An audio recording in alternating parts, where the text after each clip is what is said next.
বিলথই star club আয়োজিত 4 দিন ব্যাপী বসন্ত উৎসব ও মেলার উদ্বোধন অনুষ্ঠান 1 এপ্রিল সন্ধ্যা 7 ঘটিকায় পানিসাগর মহকুমার অন্তর্গত বিলথই দ্বাদশমান বিদ্যালয় মাঠে অনুষ্ঠিত হয়। বিলথই স্টার ক্লাব আয়োজিত 4 দিন ব্যাপী তৃতীয়তম বসন্ত উৎসব ও মেলার শুভ সূচনা অনুষ্ঠান। প্রদীপ প্রজ্বলনের মাধ্যমে 4 দিন ব্যাপী বসন্ত উৎসব ও মেলার শুভ সূচনা করেন রাজ্য তথা উত্তর জেলার বিশিষ্ট কবি ও সাহিত্যিক মিলন কান্তি দত্ত। প্রধান অতিথি হিসেবে উপস্থিত ছিলেন পানিসাগর সমষ্টি উন্নয়ন আধিকারিক নবব্রত দত্ত। বিশেষ অতিথি হিসেবে উপস্থিত ছিলেন বিশিষ্ট চিকিৎসক ডাক্তার রাহুল পুরকায়স্থ।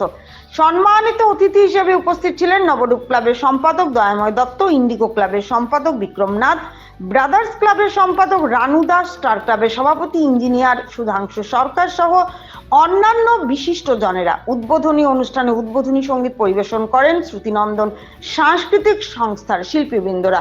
4 দিন ব্যাপী বসন্ত উৎসব মেলাকে সর্বার্থ সার্থক করে তুলতে গোটা মহকুমা সহ উত্তর জেলা সহ রাজ্যের সকল অংশের সংস্কৃতি মনস্কতা সম্পন্নদের ব্যক্তিত্বদের উপস্থিত হয়ে সার্বিক সহযোগিতার হাত বাড়িয়ে দেওয়ার আমন্ত্রণ জানান মঞ্চে উপবিষ্ট অতিথিরা।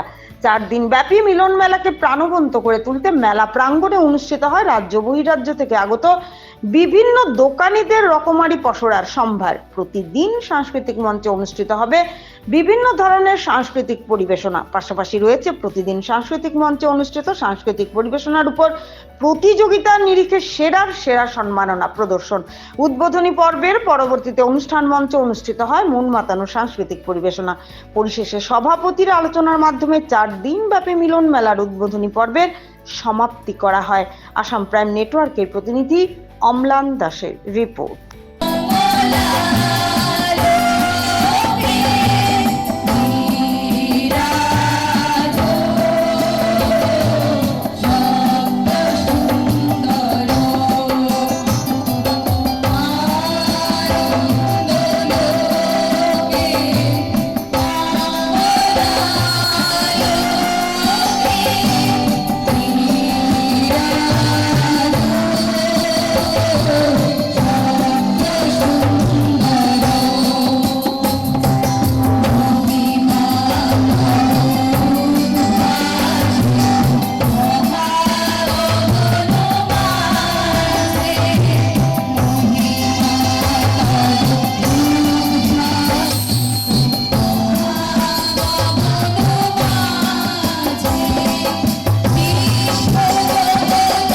কাটাই শীত একটি জড় ঋতু, মানুষকে আলস্য প্রবণ কর্মবিমুখ করে তোলে। বিশেষ করে আমাদের এই যে বিষুব রেখার পার্শ্ববর্তী দেশ ভারতবর্ষ, আমি পাশ্চাত্য দেশের কথা বলছি না, কারণ পাশ্চাত্য দেশের মূল ঋতুটাই হচ্ছে শীত।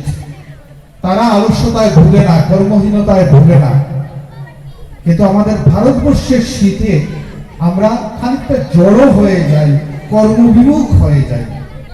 যখন বসন্ত ঋতু আসে, বনে বনে পাতা ঝরার গান, গাছের ডালে ডালে কচি সবুজ কিশলয়ের উত্থান, তখন যেন আমাদের জীবনের মধ্যে যেন যৌবনের একটা নবজাগরণ ঘটে, যেন আমরা জীবনের আস্বাদ ফিরে পাই, যেন আমরা জীবনে ফিরে যাই। সেই জন্য রূপ, রস, গন্ধ, স্পর্শ, সঙ্গীত, কাব্য, নাটক, সাহিত্য, চিত্রকলা সবকিছুর মাধ্যমে আমরা বসন্তকে বরণ করার জন্য আমরা প্রস্তুত হই।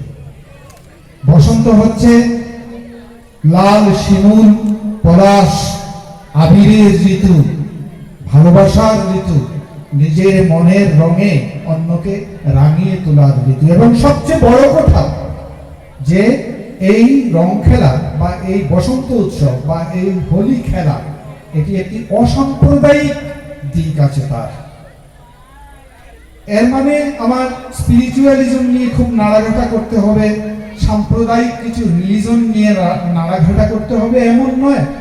এই বিশ্বের কোন মানুষ না ভালোবাসতে চায়, কোন মানুষ না তার ভালোবাসার রঙে তার প্রিয় পাত্রকে রাঙিয়ে তুলতে চায়। আজ ভারতবর্ষের এই যে উৎসবটি, এই যে হোলি, এই যে রং খেলা, এই যে বসন্তকালীন উৎসব, এটি সার্বজনীন হয়ে গেছে, বিশ্বজনীন হয়ে গেছে। আজ বিশ্বের অন্যান্য জাতি সম্প্রদায়ের লোকরাও বুঝতে পারছে যে এই যে ভারতবাসীর এই যে রং খেলা বসন্ত উৎসব, তার একটা লিবারেল দিক আছে, একটা উদার দিক আছে, একটা ইতিবাচক দিক আছে।